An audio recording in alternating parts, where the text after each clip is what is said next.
வரன வரனா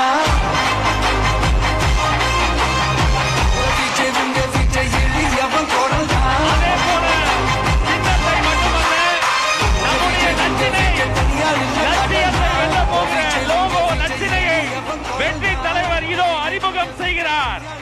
வீட்டுக்கு வீடு, வீதிக்கு வீதி, ஊர் முழுக்க உலக